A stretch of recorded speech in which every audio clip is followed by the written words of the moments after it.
It's been a while since I last covered UberQuest, so let's do some catching up, shall we?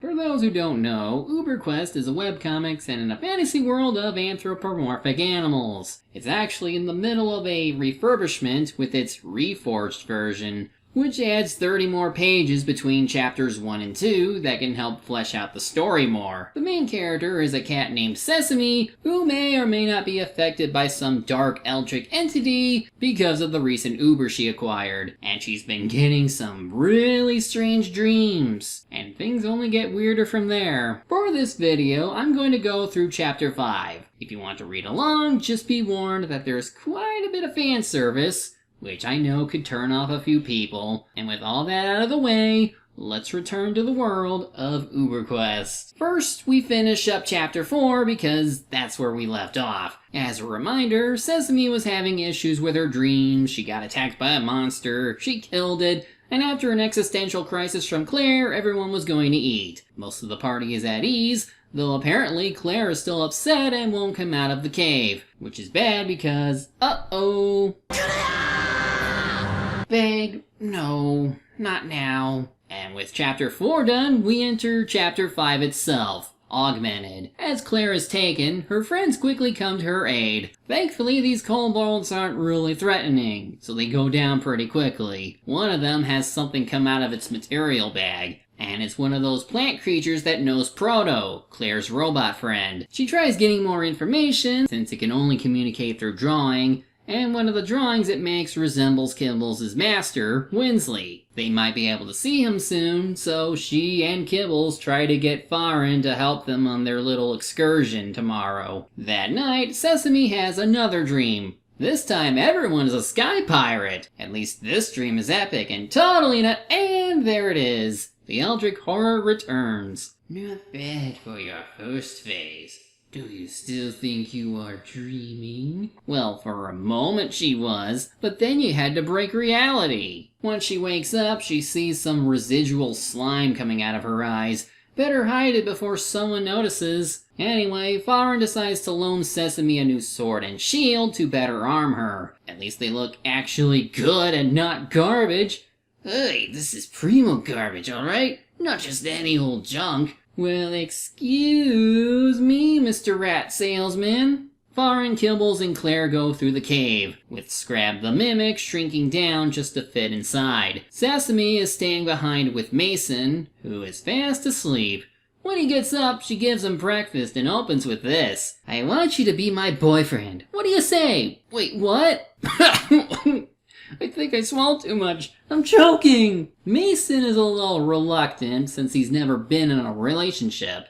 His uncle also wouldn't approve, though that shouldn't matter given the history of abuse he had. Mason deserves better, and she's more than willing to protect him. Seeing this affection is enough to fluster him, so it's official. Meanwhile, the rest of the group goes through the cave with their little kobold hostage.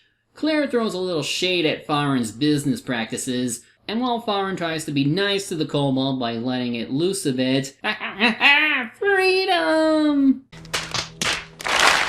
This leads into a bit where Claire equates rats with kobolds, and Farin shoots down that idea. He's trying to break the stigma towards the latter, because this world is already rife with speciesist and racial tensions. Kibbles at least acknowledges Farin's kindness, though he remains cynical on the matter. Anyway, the party sees an incline that might lead them somewhere, and despite trying to be careful, Claire falls in. Now everyone is in a maze of sorts, but it'll be fine, right? Going so soon? Hunt is only beginning. Oh, son of a— time to run away! Yesterday I got to dreaming about a recipe for my love. All the things I was feeling. Meanwhile, Sesame and Mason are having fun together. She even gets him to take a bath in the river, which is just an excuse to see his bod, of course.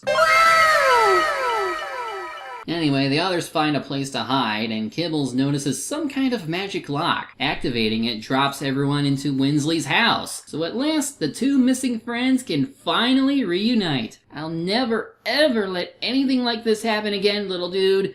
You best be ready for immense cuddling. 90% of readers wish they were Proto right now. Claire and Kibbles do some catching up with their respective person, while Farron is annoyed about everything he's been through today. They're all now at a giant tower in the middle of the woods, and Winsley shows them the pod that Claire came in. If she can get it to work, they could return to their original timeline. For now, Kibbles explains things to Winsley regarding the trial she has to go for.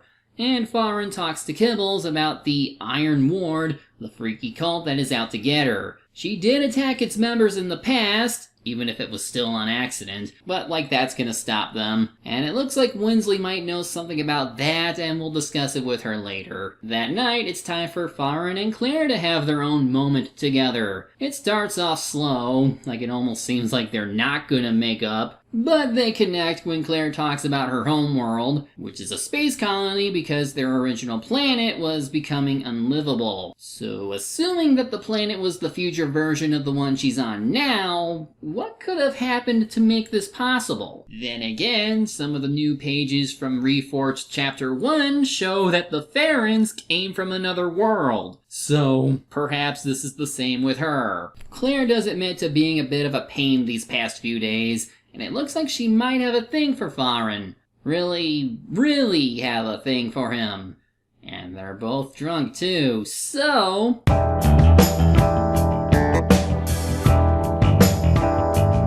Okay, it doesn't go that far in.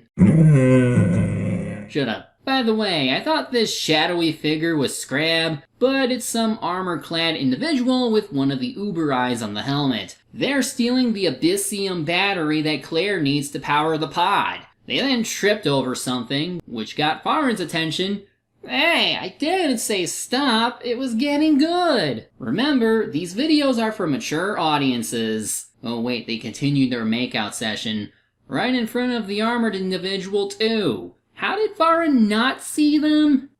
He and Claire are both drunk, and so the chapter ends with the individual escaping. I should continue, but given how heavy the stuff that follows is, I should probably stop here and wait till next year to continue. Yeah, this video is quite short, but that'll give the series more time to create more content for me to dive into, and I could always do 2 videos next year. I still enjoy this series because of its uniqueness, and this chapter did move the story forward. Claire's in a better place with Farron, she also found her robot buddy, and Kibbles found her master. Now it's just a matter of dealing with the potential threat that's after her, while Sesame is getting closer to Mason at least. What sort of dreams will she have in the future though? That's something you'll just have to wait and see. Until then, I'm the Media Hunter. Media's my prey, and reviewing them my way.